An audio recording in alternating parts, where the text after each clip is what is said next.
పాండ్యాకి చుక్కలు చూపించిన కుర్రాడు 4-6 అదరగొట్టాడని చెప్పుకోవచ్చు.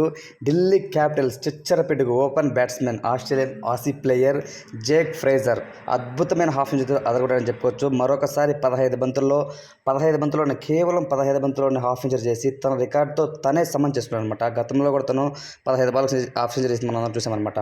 అస్సలు ఏమన్నా హిట్టింగ్ పోయా అమేజింగ్ అనిపించింది. ఫస్ట్ ఓవర్ నుంచి ఫస్ట్ బాల్ 4, రెండో బాల్ 4, థర్డ్ బాల్ 6 అట్లా ఫస్ట్ బాల్ నుండి తనైతే అగ్రెసివ్ మోడ్లో అయితే ఆడాడనమాట. చాలా సూపర్ అనిపించింది. మామూలుగా అయితే ఆడలేదనమాట.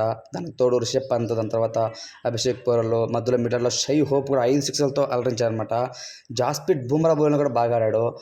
ఒకనొక సందర్భంలో కెప్టెన్ హార్దిక్ పాండ్యా బౌలింగ్లో అయితే ఊచకోత కోసాడని చెప్పుకోవచ్చు. 2 6లు 2 4లతో ఫస్ట్ ఓవర్లోనే 20 రన్స్ అయితే పిండుకున్నాడు అనమాట Jake Fraser. Hardik Pandya shock గురయ్యాడని చెప్పుకోవచ్చు.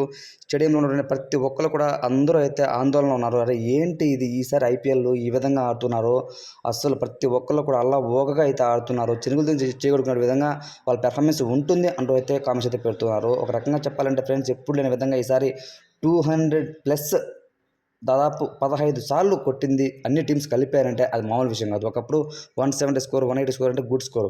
ఆఖరికి మీరు అందరూ చూసే ఉంటారు, అప్పుడు రోహిత్ శర్మ 120 రన్స్ కూడా తనైతే అంటే కొట్టకోకుండా చేసి ట్రోఫీ గెలుచుకుని సిచ్యువేషన్ రైజింగ్ పురం సూపర్ జైంట్స్తో కానివచ్చు, చెన్నై సూపర్ జైంట్స్తో కానివచ్చు, ఎవ్రీ మ్యాచ్ మనం చూస్తూ ఉంటాం అనమాట. లాస్ట్ ఇయర్ కానీ అంతకుముందు కానీ ఎప్పుడు కూడా ఈ విధంగా అయితే పరుగులు పారలేదనమాట. కానీ ఫస్ట్ టైం ఇలాంటి పరుగులు చూసి అందరూ కూడా షాక్లో ఉన్నారు. ఈవెన్ నేను కూడా షాక్లో ఉన్నాను. ఇప్పుడు ఫస్ట్ అయితే కంప్లీట్ అయిపోయింది. సెకండ్ ఇన్నింగ్స్లో కూడా రోహిత్ శర్మ సేన అదే మన హార్దిక్ పాండ్యా కెప్టెన్సీలో ఏ విధంగా ఆడతారు. నైట్ మనం చూసామన్నమాట, కింగ్స్ 11 పంజాబ్ 261 రన్స్ని చేసింది. ఆ విధంగా ఇప్పుడు కూడా ముంబైని చేస్తుందా లేదన్నది చాలా ఆసక్తికరంగా మారింది. ఈ నేపథ్యంలో friends, me point of view ప్రకారం ముంబై ఇండియన్స్ గెలుస్తుందా, ఢిల్లీ క్యాపిటల్స్ గెలుస్తుందా, చేజింగ్లో ఎవరు బాగా ఆడతారు అనేది కామెంట్ తెలియచేయండి.